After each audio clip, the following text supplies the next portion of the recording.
मैं वापस लौटता हूं आपके पास। हमारे आखिरी जो मेहमान है विपिन शर्मा जी, वरिष्ठ पत्रकार है वो, उनकी तरफ रुख करते हैं, फिर सबके साथ चर्चा को आगे बढ़ाएंगे। विपिन जी, सबसे पहले तो मैं आपसे ये समझना चाह रहा हूं कि जो एग्जिट पोल्स है, कहीं ना कहीं उसकी गरिमा पर भी बहुत से सवाल बीते वक्त से लेकर अब तक उठते रहे हैं, और वो बीजेपी हो, कांग्रेस हो, आम आदमी पार्टी हो, वक्त वक्त पर उठाती रही है।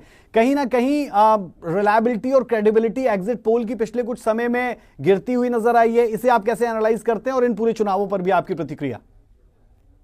धन्यवाद। देखिए, पहली बात तो ये, इसमें कोई शक शुबा नहीं है कि एग्जिट पोल एग्जैक्ट पोल नहीं होते। बिल्कुल सही। और स्थिति साफ होगी 8 फरवरी को जब नतीजे आएंगे। तो ये तो क्योंकि देखिए, लोकतंत्र का महापर्व है, ये एग्जिट पोल, ओपिनियन पोल, ये भी एक कंपोनेंट बन गए, एक हिस्सा बन गए हैं चुनावी प्रक्रिया की। तो रोचक बना देते हैं चुनाव को, उत्सुकता रहती है।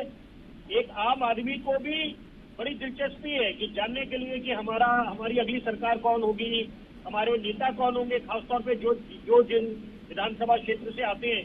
तो यहाँ पर ये कंपोनेंट बन गया है, एक हिस्सा बन गया है। तो इसलिए बाकी ये भी बात अपनी जगह दुरुस्त है कि यहाँ पर उनकी जो आपने जो रिलायबिलिटी की बात करी कि अगर चुनावों में जो बताए गए, एग्जिट पोल में जो आंकड़े बताए गए और उसके बाद नतीजे बिल्कुल विपरीत आए, तो आप उनकी जो रिलायबिलिटी है उस पर सवाल उठना लाजमी है। लेकिन बड़ी जरूरी बात मैं चाहूंगा आपके दर्शकों तक पहुंचे, ये जो दिल्ली के चुनाव हैं ये बहुत अहमियत रखते हैं आम आदमी पार्टी के लिए, भाजपा के लिए। और मैं 2 कदम और आगे जाऊंगा, क्योंकि जो राजनीति की समझ रखते हैं, अगर वो ये बोले कि कांग्रेस मैदान में नहीं है, तो ये मुझे लगता है गलत बात है। अच्छा। क्योंकि कांग्रेस का एक बड़ी जरूरी बात बोलने जा रहा हूँ, जरूरी बात कि यहाँ पर देखिए, यहाँ पर आप वोट शेयर बढ़ाएं और वो सीट में तब्दील हो, वो दोनों अलग अलग चीजें हैं। यहाँ पर इसमें भी कोई शक शुबा नहीं है कि यहाँ पर वोट शेयर बढ़ सकता है, और ये भी कोई रॉकेट साइंस नहीं है कि अगर कांग्रेस का वोट शेयर बढ़ता है तो सीटें निकालना, मैं बिल्कुल वो ज्यादा प्रबल संभावना नहीं है कि वो बहुत ज्यादा बड़ी बात हो जाए, 3, 4 सीटें, 5 सीटें तक।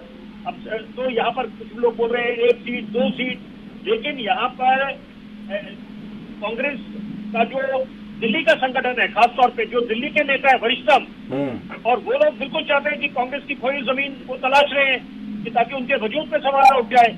क्योंकि दिल्ली कांग्रेस ने वो दौर भी देखा है जब मुख्यमंत्री शीला दीक्षित हुआ करती थी और प्रदेश अध्यक्ष चौधरी प्रेम सिंह हुआ करते थे, और वो अद्भुत दौर था।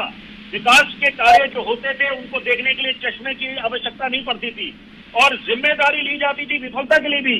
और यहाँ पर जहाँ पर बतौर पत्रकार अंग्रेजी अखबारों के साथ मैं जुड़ा रहा हूँ, जब बतौर पत्रकार जब विधानसभा जाया करता था, वो दृश्य देखते ही बनता था। आदेश जी, कई इनके साथ चर्चाओं में मैंने भाग लिया है, इस बात का मैंने जिक्र करा है कि वहां पर वो दृश्य इसलिए भी अद्भुत था कि जहां नजर जाती थी वो कांग्रेस के विधायक बैठे दिखाई देते थे। लेकिन उसके बाद 2013 से लेकर 2025 महज 8 सीटें कांग्रेस निकाल पाई है, और 2015 की बात करें, 2020 की बात करें, तो कांग्रेस खाता नहीं खोल पाई है। ये बड़ा चिंता का विषय, मंथन करना चाहिए कांग्रेस को कि आप लोग कहा जा रहे ग्रैंड ओल्ड पार्टी, स्वर्णिम इतिहास वाली कांग्रेस पार्टी, आजादी के बाद कौन सरकार, सरकारें रही है। और जरूरी बात है कि यहाँ पर अभी, क्योंकि देखिए ये बोला जा रहा था कि कांग्रेस, अब पहले कांग्रेस को खुशी थी इस बात की कि भाजपा को करारी हार मिली है आम आदमी पार्टी के हाथों 2015 और 2020 में, जब मैं उसको ऐतिहासिक प्रचंड बहुमत कहूंगा आम आदमी पार्टी का, क्योंकि जनता जब जनादेश देती है आपको उसको सर्वोपरि मानना पड़ेगा। और मिसाल के तौर पे राजेश जी मेरी बात सुन रहे हैं, वो जरूर इत्तेफाक रखेंगे जो मैं बोलने जा रहा हूँ। देखिए, गुजरात में काया कलम बदली नरेंद्र मोदी ने जब वो मुख्यमंत्री थे, तभी उनको स्वीकृति मिली है। बेवजह जनता जो जनार्दन होती है वो अपना बेशकीमती वोट नहीं देती। जनता को आप प्रबुद्ध समझिए, बड़ी जागरूक है जनता, 21वीं सदी है। उसी तरह से हम शीला दीक्षित जी के कार्यकाल को याद करते हैं, उसको स्वर्णिम दौर बोलते हैं, 1998 से लेकर 2013। उसी तरह से अरविंद केजरीवाल जी ने भी अच्छे काम करे, नींव रखी है, आप उसको तरह से खारिज नहीं कर सकते।